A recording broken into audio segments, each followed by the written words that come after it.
Welcome to my channel. Subscribe, listen and enjoy my stories every day. It all started with a smell. A scent that wasn't mine, yet it lingered in our closet like a whispered secret. Expensive perfume. Not the kind I would buy, but the kind that clung to her now. Floral, musky, something with layers I couldn't place, because I had never given it to her.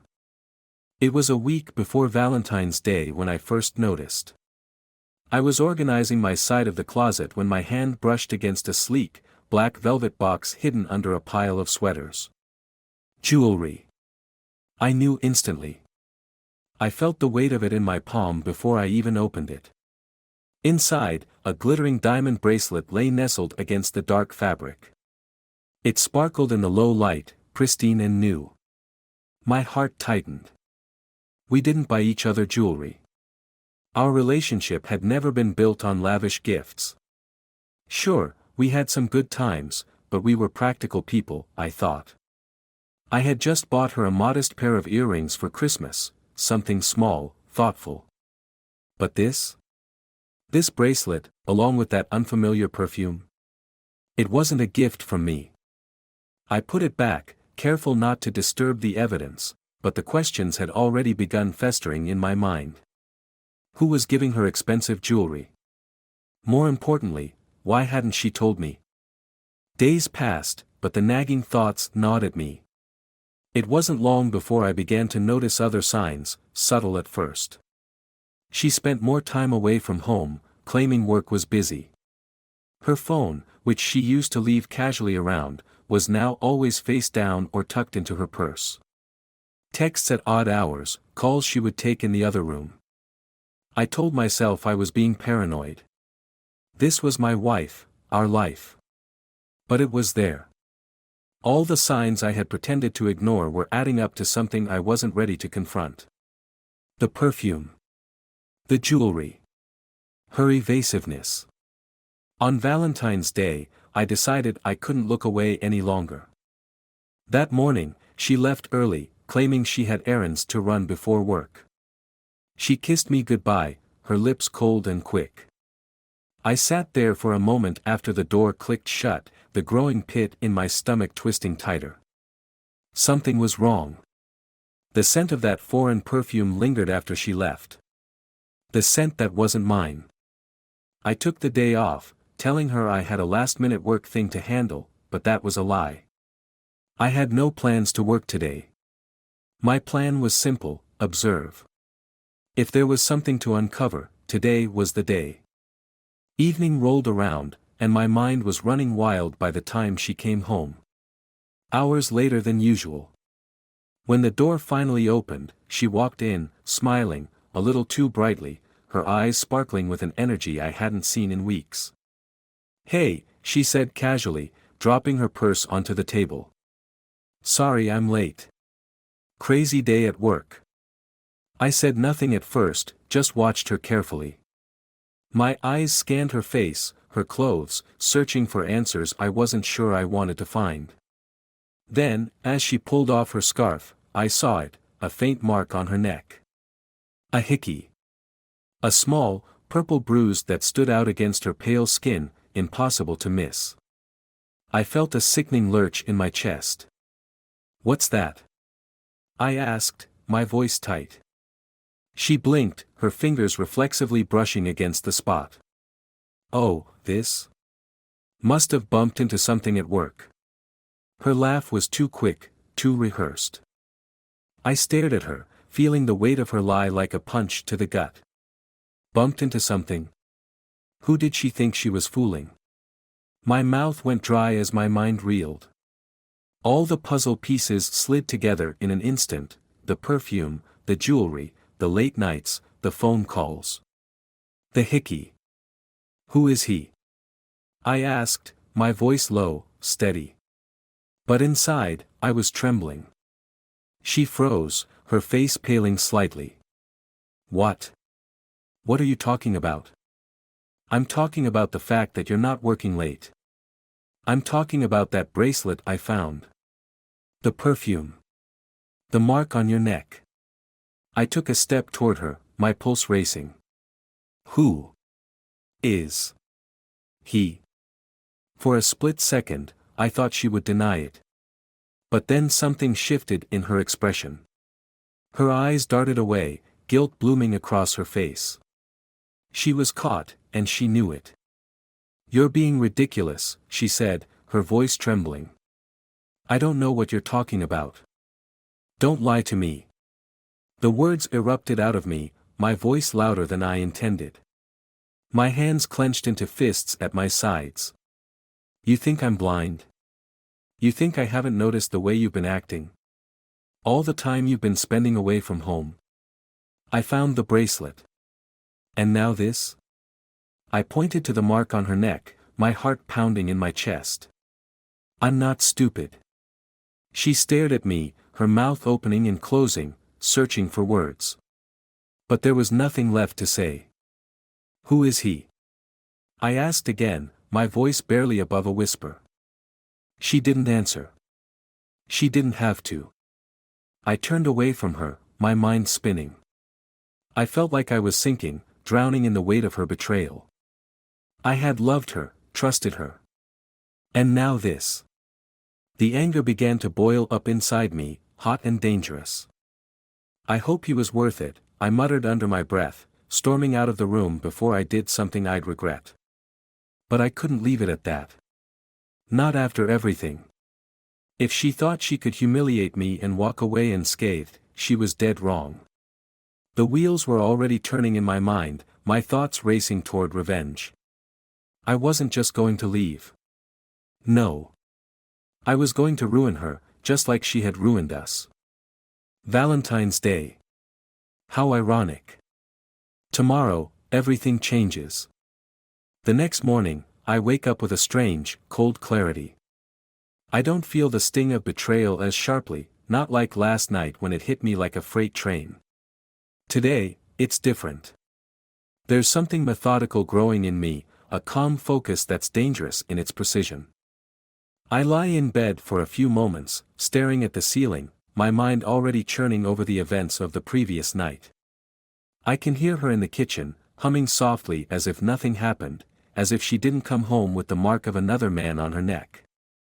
As if our life wasn't in freefall. She thinks this is over. The thought sticks, sharp and bitter. She thinks I'll just move on, maybe fight with her, get angry, and eventually forgive her. But that's not how this is going to end. No.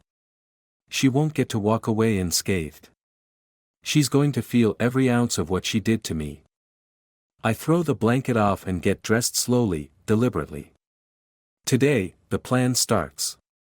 I make my way downstairs, the smell of coffee greeting me before I see her. She's standing by the counter, still in her robe, holding a steaming cup of coffee, looking out the window. For a brief moment, the sight of her like this feels like home, feels familiar, but it evaporates just as quickly as it comes. "Morning," I say, my voice neutral. She turns, surprised. "Morning. I made coffee." "Thanks." I cross the room, grab a mug, and pour myself a cup. I can feel her eyes on me, watching, maybe trying to read what I'm thinking, what I know. It doesn't matter. I won't give her that satisfaction. "So, about last night," she starts, her voice hesitant. I stop stirring my coffee and look up at her, making sure my face is unreadable. "What about it?" I don't know what to say. "It feels like there's this tension between us, and I don't know why," she says, her words too cautious, like she's testing the waters. The way she lies so smoothly almost makes me laugh, but I keep my expression in check. "Tension?" I repeat, pretending to be thoughtful. "Yeah, maybe there is. You seemed pretty tense when you came home with that on your neck." I nod toward the faint purple mark peeking out from under her robe's collar. Her hand shoots up to cover it instinctively, her face paling. "That's not. You're misunderstanding," she stammers. "Am I?" I set the mug down on the counter, leaning forward, locking my gaze with hers. "Then tell me what I'm misunderstanding. Explain it to me," because right now, it looks like you've been screwing around behind my back. Convince me otherwise, because you're running out of time.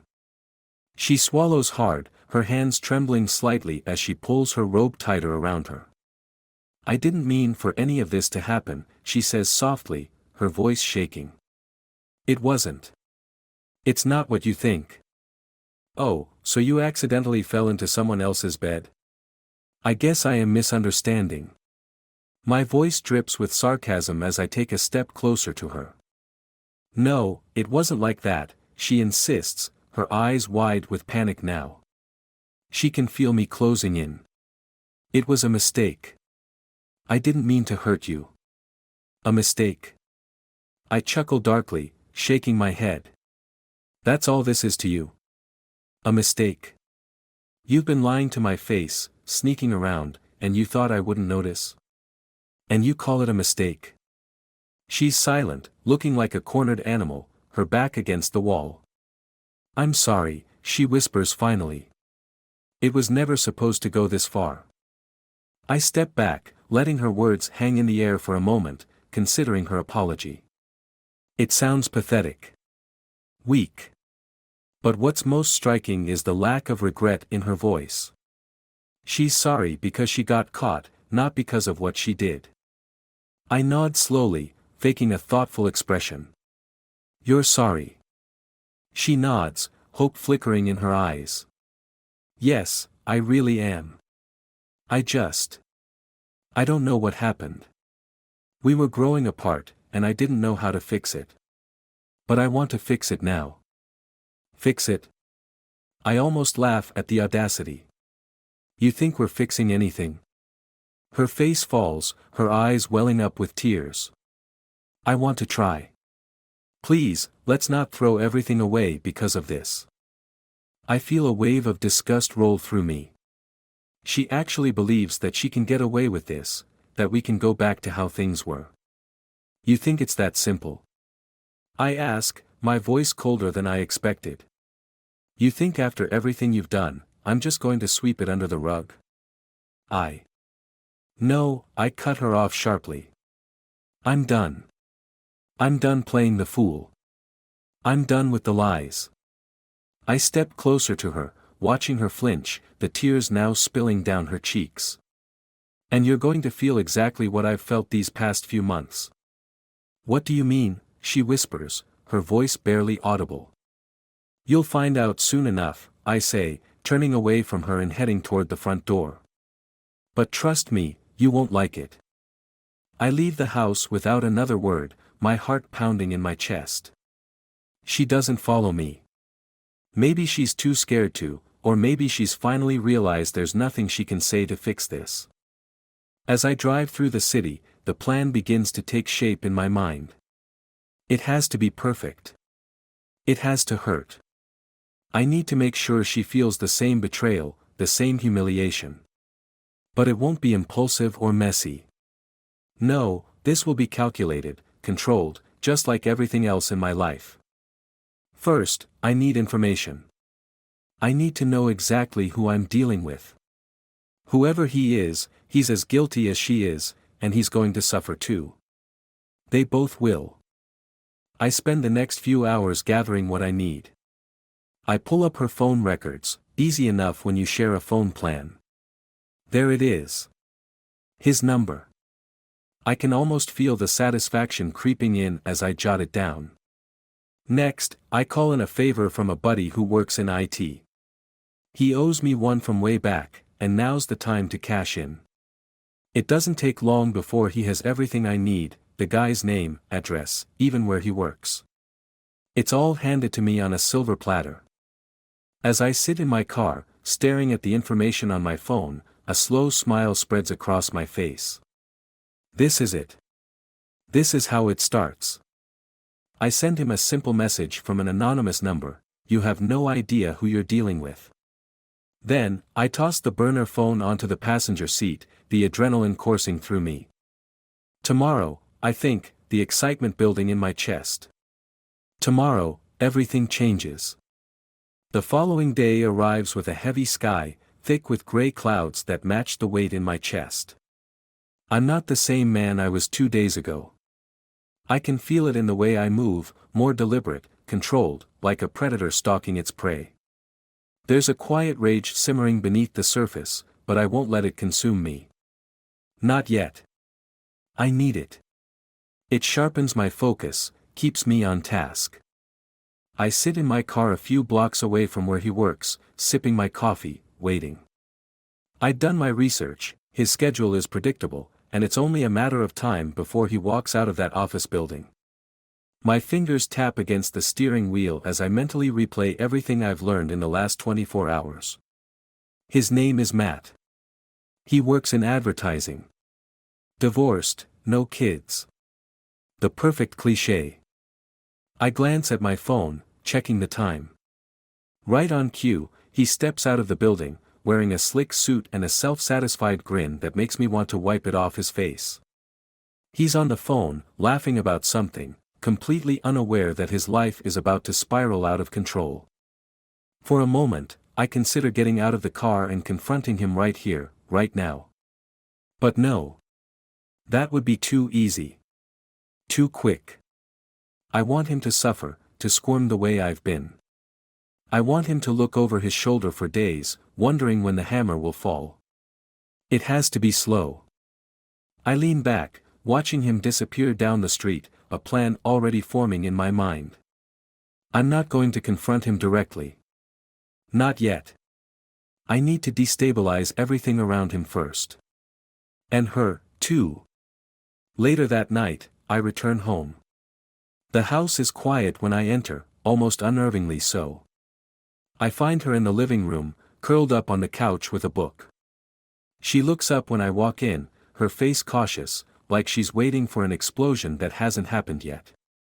"How was your day?" she asks softly, her voice tentative. "Busy," I reply, hanging my coat on the rack and walking toward the kitchen without looking at her. I can feel her eyes on me, trying to gauge my mood, but I'm not giving her anything. Not tonight. I open the fridge, grabbing a beer, and lean against the counter. She follows me in, her presence lingering at the doorway like she's afraid to come closer.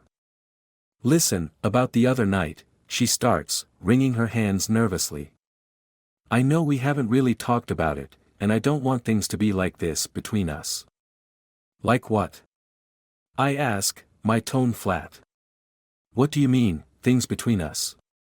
She hesitates, sensing the trap, but she's already stepped into it. "I mean, I want to fix this. Us. I made a mistake, but I want to make it right." I take a long sip of my beer, considering her words, the fake sincerity dripping from her voice. She wants to fix it. Right. Make it right? I repeat slowly, setting the bottle down on the counter. "And how exactly do you plan on doing that?" Her eyes widen a little, and I can see the panic rising in her as she realizes there's no easy way out. She steps toward me, reaching for my hand, but I pull back. She stammers, tears already forming in her eyes. "I'll do anything. I don't want to lose you." "Anything?" I raise an eyebrow, watching her closely. This is what she does, manipulates, twists, pretends. And I'm done with it. "Yes, anything. I'll go to counseling. I'll cut off all contact with him." Her voice cracks on the last word, and I can see the guilt, the fear of losing the comfortable life she's built. "Please, let's not throw everything away because of one mistake." I chuckle darkly, shaking my head. "You think it's that simple, don't you? One mistake, and we're just going to fix everything?" "No. This isn't about one mistake, and you know it." Her tears start to fall in earnest now, streaming down her face. "I'm sorry. I'm so sorry." "Yeah, you're sorry because you got caught," I say, pushing past her and heading toward the living room. "But sorry doesn't cut it. Not anymore." She follows me, desperate now. "What do you want me to do?" "Just tell me, and I'll do it." I stop, turning to face her, the weight of everything pressing down on me. Part of me wants to scream, to throw things, to let out the rage that's been boiling inside since I discovered the truth. But that would be too easy. Too impulsive. You want to fix it? I ask, my voice calm, almost eerily so. Then stop pretending like this is about you and your feelings. Because it's not. It's about the fact that you destroyed everything we had, and now you expect me to just forget it. Her sobs are soft, her hands covering her face. I don't know what else to say. I don't respond. I can't. Not yet. I need more time to figure out how far I want to take this. Because I know one thing for sure, this isn't over. Not by a long shot. The next few days pass slowly. She tiptoes around me, like she's walking on eggshells, never sure when I'm going to snap. But I don't. I keep everything bottled up, simmering just below the surface, waiting for the right moment to act. In the meantime, I work on Matt. He doesn't know it yet, but his life is starting to unravel. The anonymous texts continue, each one more cryptic than the last, each one designed to keep him on edge. I know he's getting nervous, I can tell by the way he started looking over his shoulder when he leaves his office. I make my move at the end of the week. It's Friday night, and she's at home, sitting on the couch with a glass of wine, staring blankly at the TV. I tell her I'm going out with some friends, a lie she accepts without question. She doesn't even look up when I walk out the door. I drive straight to Matt's house, parking down the street where I can watch without being seen. His car is in the driveway, and the lights are on. He's home. Perfect. I step out of the car, pulling my hood up as I walk toward his house. My heart is pounding, but I keep my step steady, calm. I've waited for this moment. I circle around to the back of the house, where the fence is low enough to hop over. The yard is empty, dark, and quiet. I make my way to the back door, pulling out the set of tools I brought with me. A few quick twists, and I'm inside. The house is eerily silent. I can hear the faint hum of a TV coming from the living room, and the soft clink of a glass being set down. He's close. I move through the house like a shadow, my mind focused, my body calm. I step into the living room, and there he is, Matt, sitting on the couch, completely oblivious to the fact that his life is about to take a turn for the worse. He doesn't notice me at first, not until I'm standing right behind him. Then, he freezes, his hand halfway to his glass, his body tensing as if he senses something is wrong. "Evening, Matt," I say, my voice low. He turns, his eyes widening in shock and confusion. "Who the hell are you?" "I think you know exactly who I am," I reply, taking a step closer. "And I think you know why I'm here." He scrambles off the couch, backing away, his eyes darting around like he's looking for an escape. But there's nowhere to go. He's trapped. "What the hell do you want?" he demands, his voice shaky. I smile, but it doesn't reach my eyes. "Oh, don't worry. You're going to find out soon enough." The moment hangs heavy in the air between Matt and me. He stands frozen, his back pressed against the wall, trying to calculate his next move. But there is no next move for him. He's mine now. I feel an eerie calm settle over me as I take slow, deliberate steps forward. "You've been sleeping with my wife," I say, my voice low and even. I want him to understand there's no turning back from this. His eyes widen, flickering between me and the exit, as if he's still holding on to some delusion of escape. I didn't know she was married," he stammers, his voice shaking. "Liar," I spit, my calm demeanor cracking for the first time. I close the distance between us quickly, grabbing him by the collar and slamming him into the wall. "You didn't know? You expect me to believe that?" "I swear, man, I didn't." "Shut up."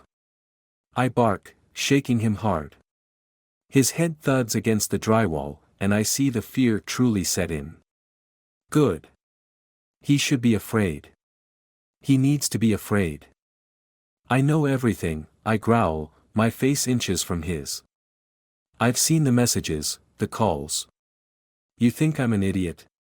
You knew exactly what you were doing. Matt swallows hard, sweat beading on his forehead. His mouth opens, but no sound comes out. He's out of excuses. His eyes dart around the room, but there's no one to save him. No way out. I let go of his collar, watching him stumble backward, gasping for breath. Here's how this is going to go, I say, my voice quieter now, more measured. You're going to leave town. Tonight. You're going to quit your job, disappear, and never come near my wife again. If you do, you'll wish you hadn't. He nods frantically, his breathing ragged, but I can see the gears turning in his mind. He's going to run, sure, but I can't let him just vanish. Not without feeling the same pain I've felt. I step back, and for a moment, I let him think it's over. He exhales, his body sagging in relief. That's when I pull out the burner phone from my pocket and dial the number I've been saving. The line rings twice before a voice answers. 911, what's your emergency? I hold Matt's gaze, my lips curling into a twisted smile as I speak. Yes, I'd like to report a break-in. Matt's face drains of color. He lunges toward me, his voice panicked. What are you doing? Stop. Please. I hold up a hand to silence him, my eyes locked on his. I'm at 22, West Ashford Lane. There's an intruder in my home. He's threatening me with a weapon. Please hurry. Sir, are you in immediate danger? The operator asks. Yes, I reply calmly. I need help. Now. Matt's breathing becomes ragged, and he grabs my arm, trying to wrestle the phone from me. You can't do this, he gasps. Please, I'll leave, I'll do whatever you want. Just don't. I shove him off me, sending him sprawling to the floor. Too late, I say, hanging up the phone. Cops will be here any minute. You can explain everything to them. His face twists in horror as the realization sinks in. You're framing me. I'm giving you what you deserve, I sneer, stepping over him. You think you can screw around with someone's life and walk away without consequences? He tries to scramble to his feet, but I kick him back down. You should have thought about that before you went after my wife. You're insane. Matt yells, panic rising in his voice. Maybe, I admit, leaning down so we're face to face. But at least I'm not a coward. In the distance, I hear the wail of sirens approaching, getting louder by the second. I stand up, adjusting my jacket, and head toward the back door. I'll be long gone by the time the police arrive. But Matt? He's going to have a hell of a time explaining why he broke into his own house, why I'm not here, why there's a scene that's been carefully set for his downfall. As I slip out the door, leaving Matt to his fate, I feel a strange sense of satisfaction wash over me. It's not enough, revenge never truly is, but it's a start. When I return home, the house is dark.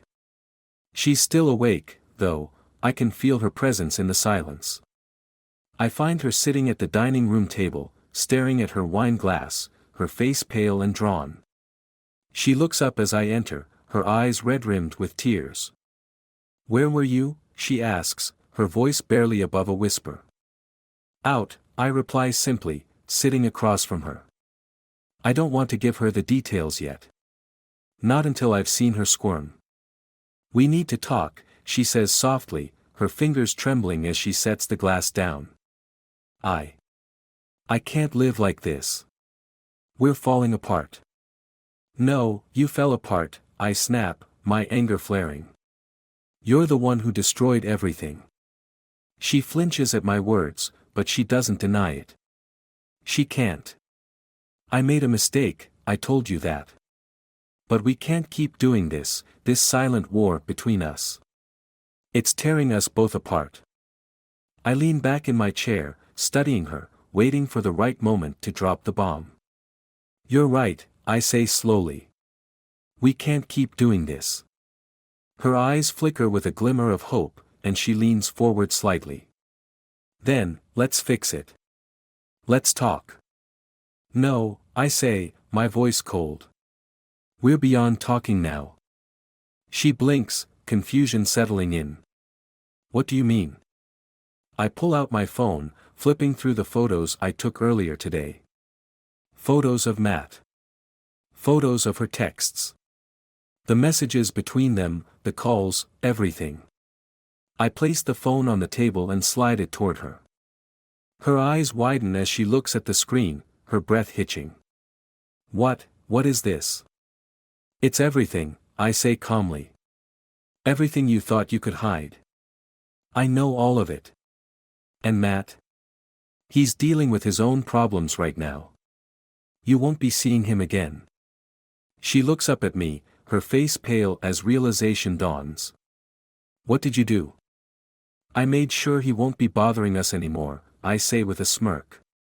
Let's just say, he's occupied with some legal issues now. She stands abruptly, the chair scraping against the floor. You did this? You set him up?